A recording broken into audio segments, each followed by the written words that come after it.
Hello, we are drama bonded.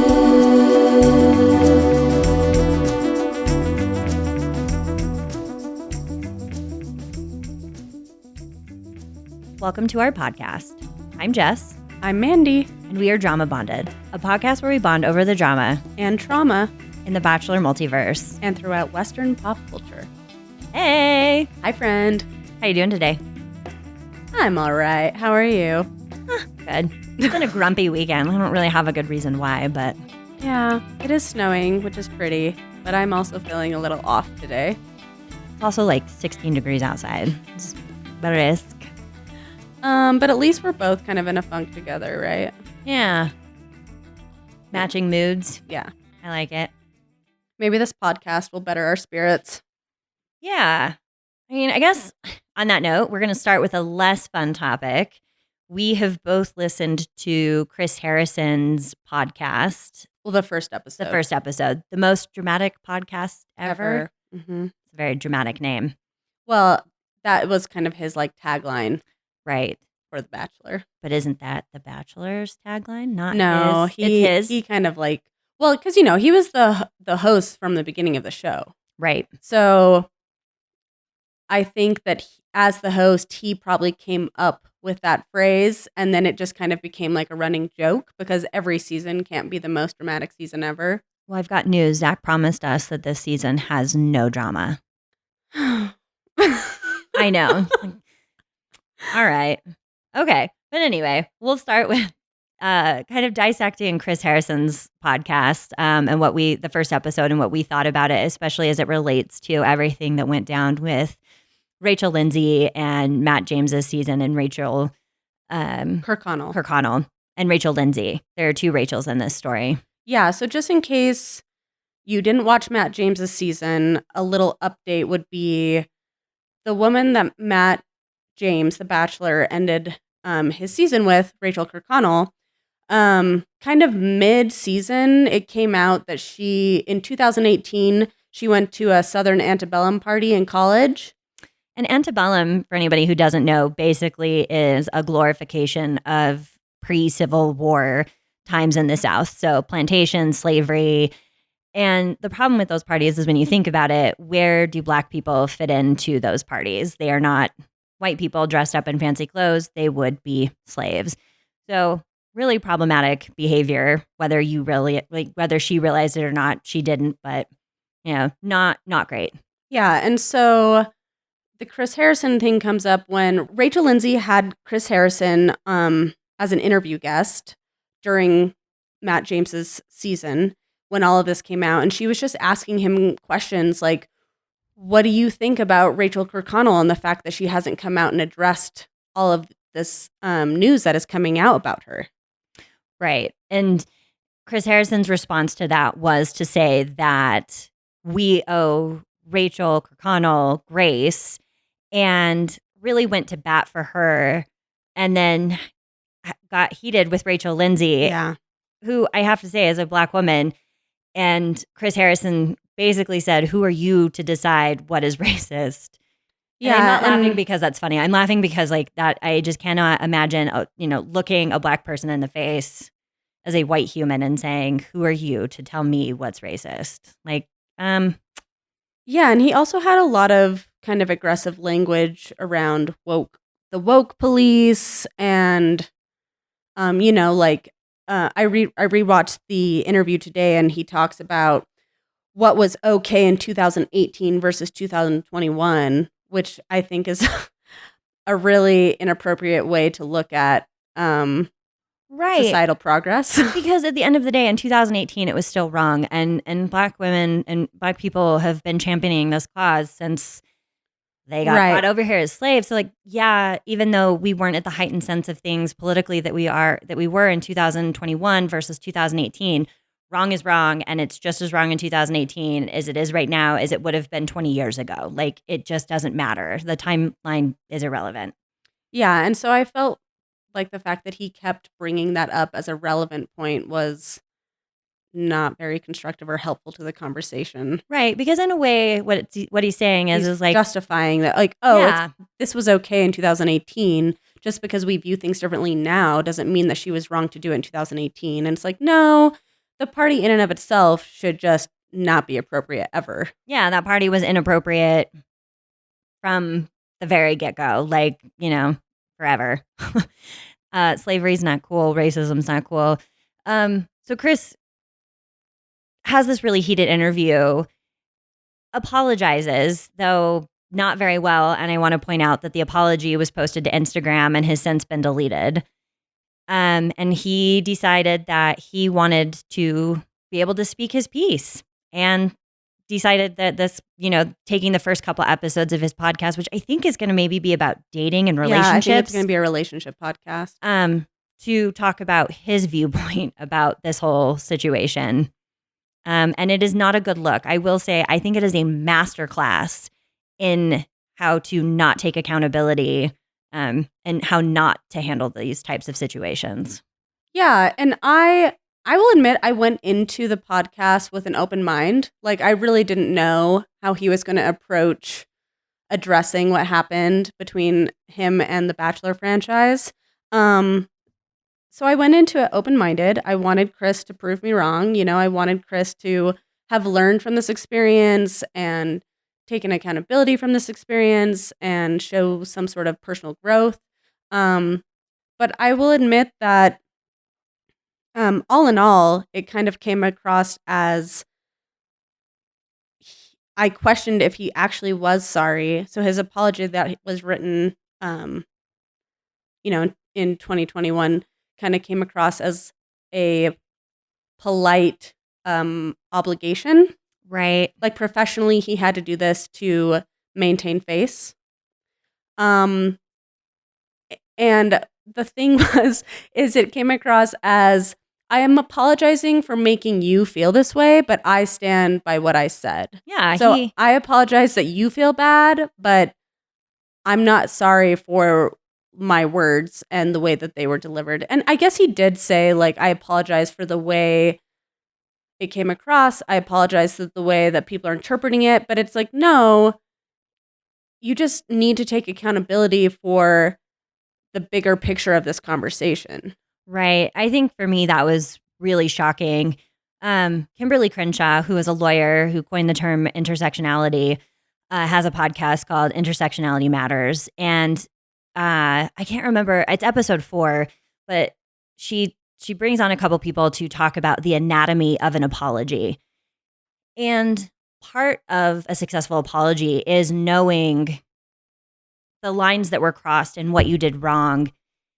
And not only saying you're sorry, but you have to figure out what the person you're apologizing to needs to hear from you. And you have to take the time to reflect on that and really understand what you did wrong. And saying you're sorry is really step 1 of an apology. Step 2 and 3 is, reducing the harm you cause moving forward. And then from there, showing, especially when it comes to racism and racist acts, things that we say, as white people, we have to be willing to show accountability and how we're learning and growing, because racism is our problem, not that of people of color and Black people. And the only way that we're all going to figure this out is to be more public about what it is we can do better and how to not step in it and how we can learn and, do better in these situations. And like, that is all part of an apology. It's not just saying you're sorry and then wanting forgiveness. Yeah, and I think an important takeaway, first of all,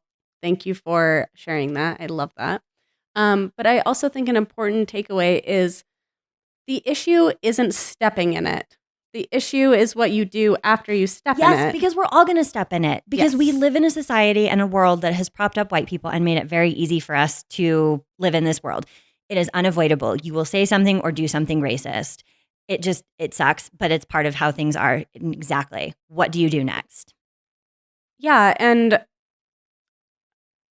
I'm just disappointed that his entire podcast was kind of about his experience and his feelings and how much he struggled.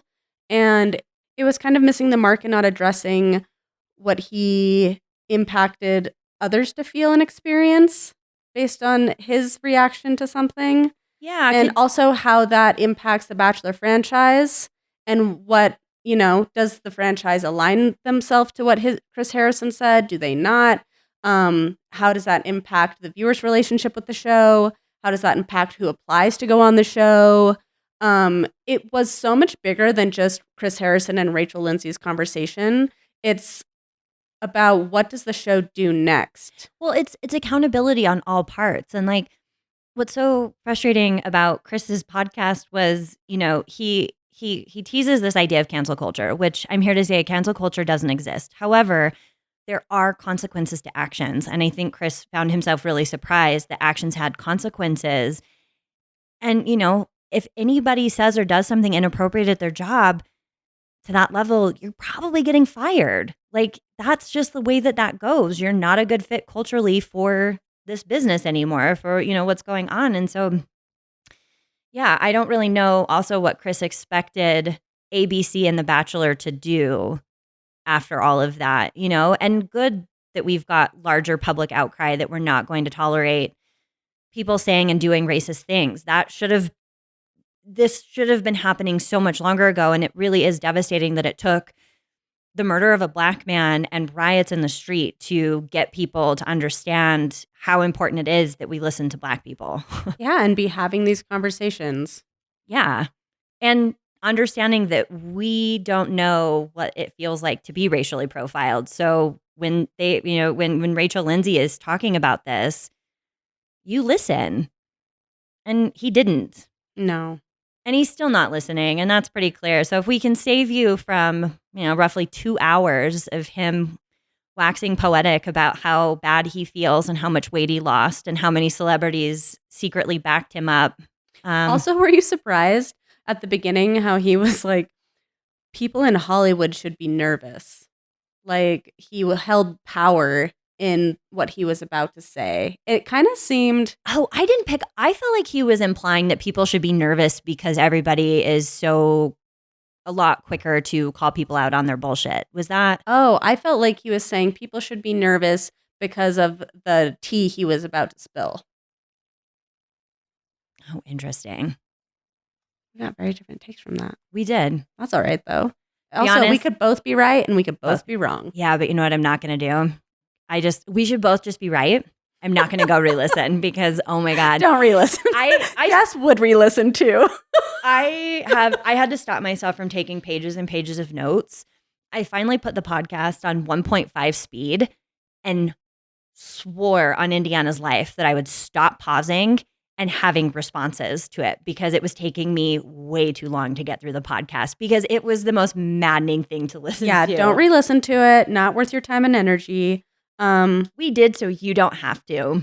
Yeah, and I am bummed that I walked away feeling like he didn't actually sincerely mean his apology and that it was totally just a political move for him to maintain his job and his stature in Bachelor Nation. I was really surprised that he continually talked about people wanting to destroy and cancel. That's a quote. Destroy and cancel. Like, it sounds an awful lot like, again, and I know we just said this, but like consequences. Like, he is, I don't know. It was kind of a bummer of a podcast. And I think he really tainted the legacy that he could have left behind on that show. And now we have Jesse. Who, by the way, is a doll. I actually, I'm sad that there were better choices than another white guy. However, Jesse has been. Yeah, Jesse's fine. I'm still unconvinced of the value he adds to the show. Like, he's a good host. Yeah. He's very handsome and he's very, he has good relationships with the contestants. Did you know he can sing? I didn't. So he also is hosting, if you have HBO Max, he hosts the Holiday Baking Championship. And he is such a goof. And he also sings. Like, he's probably not professionally trained, but he can carry a tune, which and really... he speaks French. Yes. He's Canadian. Yeah. Yeah. So, I mean, that came of it. Although I would have preferred Tayshia or Caitlyn. Agreed. as a host. I thought that the way that they, or at least let them host The Bachelorette, like the way that they were able to connect with Katie Yeah. and Michelle was way more fun than like watching Uncle Jesse like sit down and have awkward conversations with Gabby and Rachel. Oh my gosh. My favorite Jesse moment was in Clayton's season when I think it was one of the moments where Clayton had just talked to Susie and Susie decided she was leaving. And he was just like, yeah, man, that's rough. And patted him on the back and walked away. Well, thanks, Jesse. You made your bed, Clayton, and now you will lie in it. I do enjoy watching how the contestants kind of make Jesse feel uncomfortable sometimes, especially like on the Paradise intros. Oh, yeah. Yeah.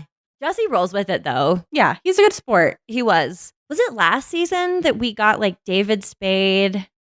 Yes, Lance Bass. Yes. Jay-Z? No, we definitely didn't get Jay-Z. Who was the voice? But it was a really well-known rapper that came in. He was previously on The Bachelorette. Really? I'm really bad with names. I just want to put that out there. Yeah. Really bad with music artists. Well, we should have figured this out, but we didn't know we were going here. Yeah. Titus was one. Yep. I loved David Spade. David Spade was gold. He should be the host. He's also an actual Bachelor fan. And you so can tell though too by the way that he talked to these young people who had no idea who he was. And, you know, he kind of understood the gist of the show, which was clear. Little John? Little John. Yes. I'm pretty sure that was it. Who gave like the Bachelor in Paradise. I'm not going to mimic it, obviously, but it was just fun that the show had to swerve and that they leaned into it in such a weird way. yeah, I don't know if every Bachelor in Paradise should be that way, but that was a good one. We needed that levity. Yeah, there was a weird gap. The Chris Harrison stuff was going down, and so I appreciated the way the show swerved into that. I would agree with that. I did also speed listen to half of Chris Harrison's second episode because I was trying to get through Zone 2, and nothing can fuel your exercise quite like rage can sometimes. So I was like, let's just tap into this. I thought it was really interesting. He thought for sure Wells was going to get his job. And initially, I was like, I think I would have been excited about that. But Wells was kind of a twat on this season of Paradise. Like, I don't feel like he was very nice to like Lace and just sort of stirred things up among the ladies in a way that was really just, and I don't know if that's Wells doing, but it rubbed me the wrong way. And I'm even more grateful for Jesse. Well, I like Wells. I agree on the Lace thing. I was really irritated with some of the language Wells was using to describe Lace, but it was not just Wells. It was like all of the men kind of created this narrative around Lace, and it was frustrating. Started it. He was like, oh, yeah, let me tell you a story. Them. Oh my gosh, I forgot about that. Okay. But also, it's like, why are we pegging the 30, how old's Lace? 32, 34? Yeah, she's in her 30s. Like, why are we shaming the oldest woman who's coming back on the show? Rodney's clearly ditching her. Yeah, like just give leave her Lace a alone. break. And she handled that really well. All things considered, like she was hurt and she was fine. I don't know. We love you, Lace. We do. You're an icon. I love that she was on there and made up her birthday. Yeah, so it can be your birthday any day you want it to be. Yeah. It's an arbitrary date, more or less. I think Wells would be a good host. Just the thing I like about Wells is that he's funny, and he also is a good host just because I know he had a radio show, so he's used to just being on when it comes to speaking. Yeah, he's a very good talker and he's very engaging, and you can tell he also likes the show. Yes. I don't know if I would choose Wells, but if it had been Wells, I probably wouldn't have hated it. Jesse kind of just seemed like Chris Harrison 2.0, but I'm getting to like Jesse more. You know what I read? Zach wants to be a sports announcer. Oh, God. I was like, we're just pumping out Jesse's at this point. In 20 years, Zach's going to be hosting The Bachelor.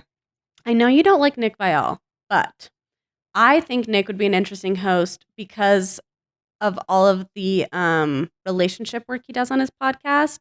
And I would love to have a host in there that's actually having constructive conversations about like healthy relationships. For sure. Or like how to make good choices rather than just being like, hang in there. And it doesn't have to be Nick. I'm saying anyone who actually is going to talk through some of this stuff with the lead and give them feedback and opinions and help them constructively instead of just, patting them on the back and being like, well, good luck.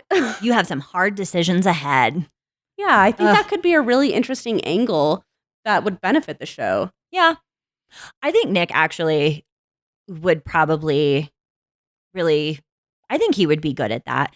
My issues with Nick, to be fair, have actually probably nothing to do with Nick and everything to do with his support of Johnny Depp during the Amber Heard thing. So like, oh yeah, Team Amber all the way. I'm having a hard time moving past it and forgiving people. So it's not like Nick has personally done anything to me.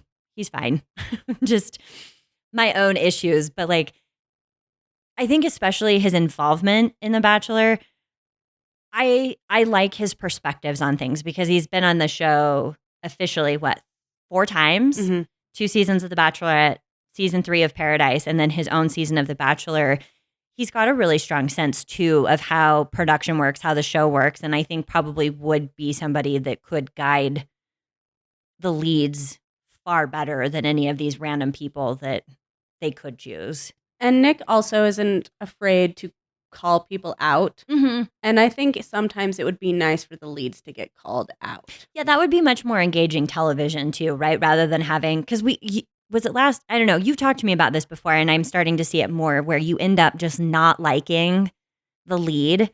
I think Katie Thurston, unfortunately, fell victim to this. Like, everybody was excited about her, but by the end of the season, everybody just had Katie burn out.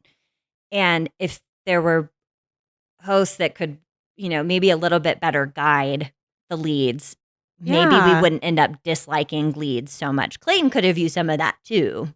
Totally. And for the record, I actually didn't enjoy Nick's season when he was The Bachelor for this reason. I was so excited when they announced that Nick was going to be The Bachelor, and then I just felt like Nick totally lost his sense of self and his personality, which is why I liked him.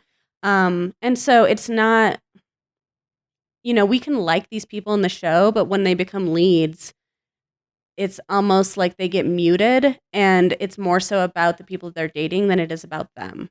And I wish that would change. Again, I talked about this last podcast, but I love the seasons where the leads stay true to themselves and we maintain a sense of who they are. And also they end up being the more controversial leads. Yeah, I agree.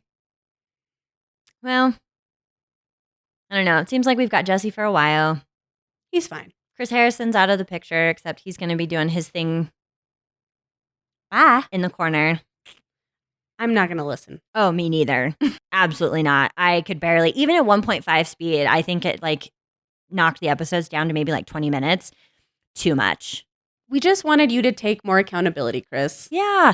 And that's one thing that I guess I want to, like, before we move on to women's profiles, that I want to say is like, I think we get so worried that we're going to get canceled or called out for these things. And you said it earlier, like, and you're going to step in it. And really what's more telling is not that you stepped in it. We're all going to make that mistake. It's how you move forward and showing accountability. Like, there is a path forward to being better, to doing better. And the people who love you should continue to love you. You will be fine. Do the hard work, be accountable, learn how to reduce harm, and move on. Yeah, super disappointed that that's the way we're closing out our relationship with Chris Harrison, but goodbye and good riddance. Goodbye now. And on that note, I think more exciting, maybe, talking about the women of Zach's season. Typically, these tend to be mine and Mandy's least favorite episodes, where people just read bios. Podcast episodes. Podcast episodes. Sorry, yeah. So we're not going to put you through what we don't want to be put through of just reading bios, but we wanted to talk about the women that stuck out to us and maybe do some speculating on who we think is going to be really relevant in the season. Yeah. Talk about who we want to see more of in the season. So that's where we're going with the next little bit. So tell me, who do you got? So I wrote a list of 5 women that I found really interesting just based on their bios. And then I also wrote a list of 5 women just based on looks alone, like Tinder style, swipe right, who Zach would be really into based on just how beautiful they are. Okay. All right. Give me your top 5 that you are interested in. Do you want me to tell you why, or should I just do names? No. Tell me why. Okay. Number 1, Anastasia. Content marketer, but the things that I find interesting about her, she comes from a big Greek family. She loves to watch Harry Potter movies. I hope she also likes to read the books, but it just said movies in the profile. And she has a strong bond with Cleopatra, which I find fascinating. And then Kylie, NBA dancer. Didn't you say she was a dancer for the Hornets? Yeah. Hell yeah. I love that she puts M&Ms in her popcorn. Super cool that she's a postpartum nurse. And wannabe soccer mom. I feel like that works really well with Zach and what he's looking for in a partner. Brianna. Brianna is the girl that Zach gave the first impression rose to at the end of the last rose ceremony. I think it was crowd voted. Is that right? Audience vote? Don't know because I tapped out. I was so done. So I'm sorry. I am useless. I did not do my research. And they took down Rachel and Gabby's season, so I can't even go fix my mistake. I am 90% sure that she got the first impression rose at the live show and it was an audience vote. Okay, well, that makes sense because what I wrote about her was she looks way too cool in sunglasses. Like, this woman has a presence. Entrepreneur, boss woman. One of my favorite fun facts about her is that she is not going to Netflix and chill with you. I love a woman who is like, no, you can do better than this. Here for it. And she lived in Paris. I also have Olivia. I think this is Olivia L. Basketball player. Hell yeah. Mm-hmm. She wanted to be in the medical field based on her passion for Grey's Anatomy. I used to love Grey's Anatomy. I will admit that I no longer watch. I know that there are some hardcore Grey's Anatomy fans out there. But personally, I stopped watching the show, but I will always have a love for the beginning of Grey's Anatomy. What season did you make it to? I don't know the season. See, and I don't even want to say where I stopped watching in case it's like a spoiler for people. Okay. But I don't know. Is it a spoiler if it happened so long ago? No, you've got like a year. And if you don't know, you don't know. Okay. Well, I stopped watching after the plane crash. Yeah. I made it to season like 17 and a half. Okay. So you made it way farther than me. I did. The first 5 seasons of Grey's Anatomy is probably one of my favorite television shows. Good to know. She yells at people who litters, which, yes. She's also not afraid to stand up to people who throw their trash on the street.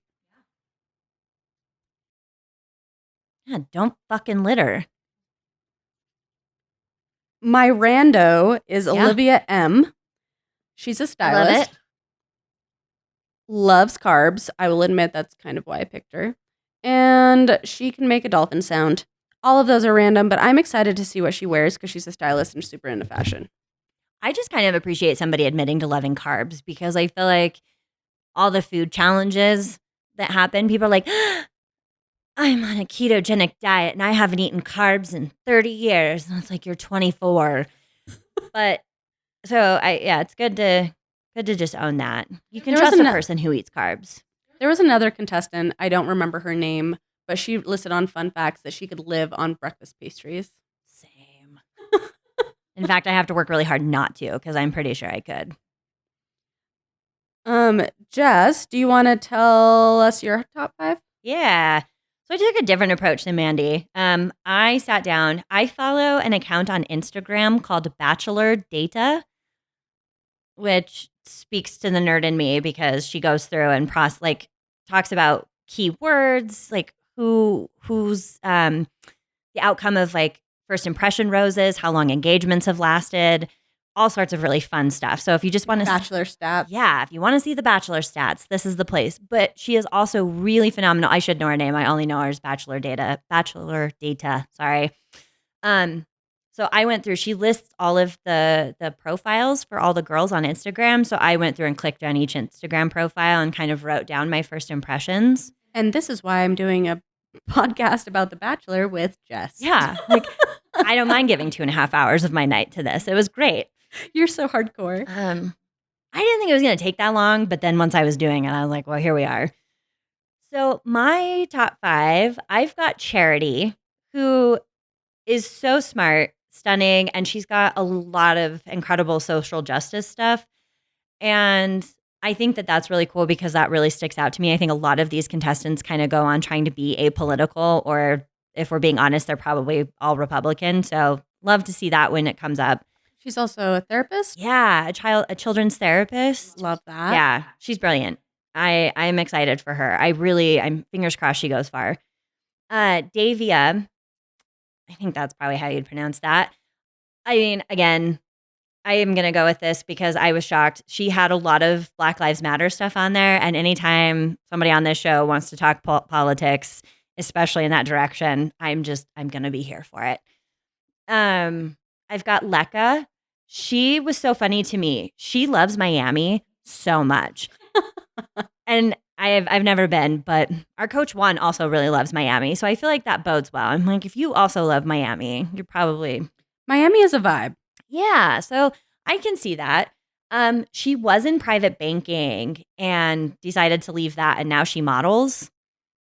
Wow, what a pivot. I know, and I appreciate that. Same. I thought that was really cool, and it's working really well for her. So I love that. Also, clearly very smart. Oh yeah, she was in finance. So yeah, any woman who's in finance. Yeah, if you know numbers and money, props to you.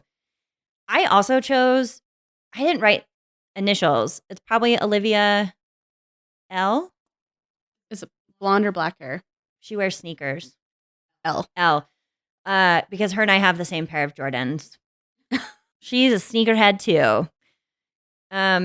So instantly a winner. Yeah, I'm shallow. I can just admit it. I'm here for shoes. And then lastly, I've got Victoria with a K. She's from Austria, very fit.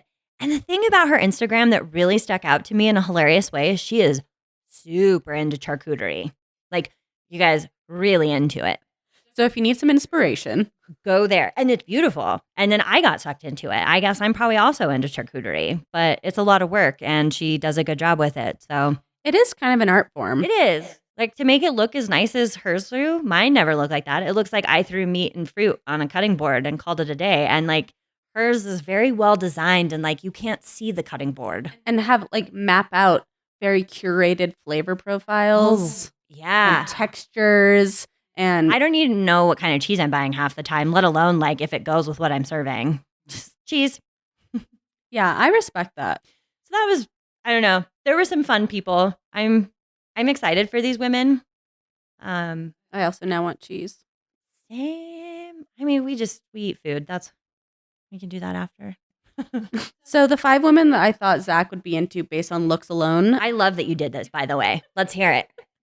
Bailey, Jess, Olivia L, Christina M, and Brianna. Okay. Jess, I wrote down that she had amazing blonde hair, so I buy that. I think she has kind of a girl next door vibe. Yeah. Just really sweet and unassuming. Okay. Bailey is kind of a Rachel pick for me. Like she has Rachel vibes. And if Zach was into Rachel, I feel like he might think that Bailey is attractive. And she's got a cute dog named Charlie. Named after Charlie Brown, which... That's cute. I didn't know that.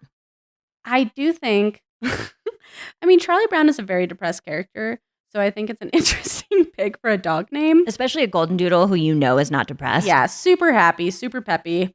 And definitely not being mopey like Charlie Brown. But I still love Charlie Brown. Who were the other two? So it was Bailey, Jess, Olivia L. That was your sneaker pick. Yep. Christina M. I didn't write anything down about her. And Brianna. I feel like I skipped Christina M. I don't even have her. Well, apparently, I thought that her looks would match Zach's vibes. I love it. Do you have anything on Brianna? Yeah. Oh, we already talked about her. We did. Entrepreneur, boss woman, lived in Paris. Amazing in sunglasses. Anti-Netflix and chill. Got it. Yeah, she's stunning. Yeah. I want to give a shout out to Genevieve, whose Instagram handle is Pass the Mayo,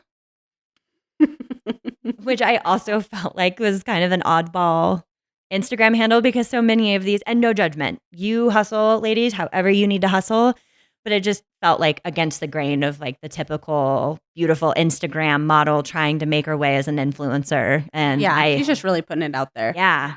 No fucks. Yeah. I personally don't like mayo, but I respect it. Same. Mayo kind of weirds me out. Well, I'm interested to see what happens. So once the first episode airs, Jess and I are going to pick a top 4. Yeah. And the top 4 is going to be who we think will go the farthest in the show. Yeah? Yeah. And then we not every season, but for the past couple seasons, we've done a Bachelor bracket. So we were going to still do that. So again, hello, if anybody is out there, let us know. You can be part of our Bachelor bracket. We'd love to have you. And the way we were going to do this is see if our first impression top 4, like how well they did sort of point-wise overall from our main bracket, which just will get us to the end of Zach's season. We thought about picking the top 4 now, but I think it's way more interesting after the first episode. Yeah, because we have no idea. Yeah. I mean, we can pick out which women we would date, but I have a feeling Zach has different taste. I think so. I'm so excited. Yeah, I'm excited, not for the season, but I'm excited to be engaged with it the way that we're engaged with it. I'm with you. Like, as soon as I said I was excited, I was like, wait, I'm not excited for Zach, but I'm excited that you and I are doing this. I know, excited, awkward and it pause. just happens to be Zach's season that we're doing it. Yeah. But I think we need it. I think we need this little project to push us through. Get some oomph into the season. And hopefully we get a kick-ass bachelorette. Yes. And then I'm thrilled to cover Paradise. Oh, you guys, if you have not watched Bachelor in Paradise, I think that's probably my favorite iteration. It's the messiest. So messy. And Aaron has been on it for 2 seasons now. And wow. I mean, big facts. He'll probably come back again.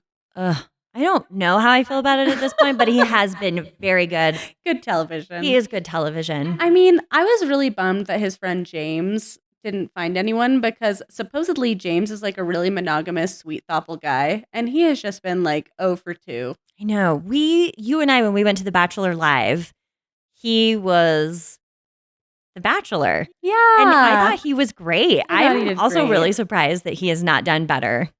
I mean, I don't know if Paradise is where he's going to find love, but I hope he finds it. He would probably be the one white guy that I actually wouldn't mind being the next Bachelor. Oh, okay. James for Bachelor. Right? I think he would be, I think he's genuine. I think he's really funny. He's fit. I like that. He's got a whole leg tattoo. Oh, shit. Like- I didn't know that. Whole leg. Jess and I both have a lot of tattoos. So You can't tell because 1, it's a podcast, and 2, if you do watch on YouTube, we're not wearing clothes that show anything. But we're pro tattoos. I mean, maybe not like really bad tattoos, but I think I have bad tattoos. I think it's nice to see people on The Bachelor with tattoos because they're definitely Yeah. I don't know. You don't see as many of them. Yeah, give us more diversity, more alternative people, Yeah. not Let's just see some like colorful hair people. the girl next door, some long ear blonde hair. gauges. Yeah. Some different body types. Body types. I will champion that cause the whole way through. And also, I feel like women tend to be attracted to like men with tattoos and jewelry. So why not bring in more like edgy guys? Yeah. Well, yeah. I do sometimes have to remember that I think The Bachelor probably does cater to a Christian base, Oh yeah. which is weird to me sometimes because then there's concepts like the fantasy suite, which I know people oftentimes don't sleep together. They use that time to talk, but like still, come on, we're calling it the fantasy suite. Like, so it's this weird like wink nod to think like premarital sex. I can say it. This is my podcast. But it's weird the way that Christian creep kind of works its way into the show. Did you watch Tayshia's season? No, that's my next one though, because Claire Crawley is infamous and I want to know what happened.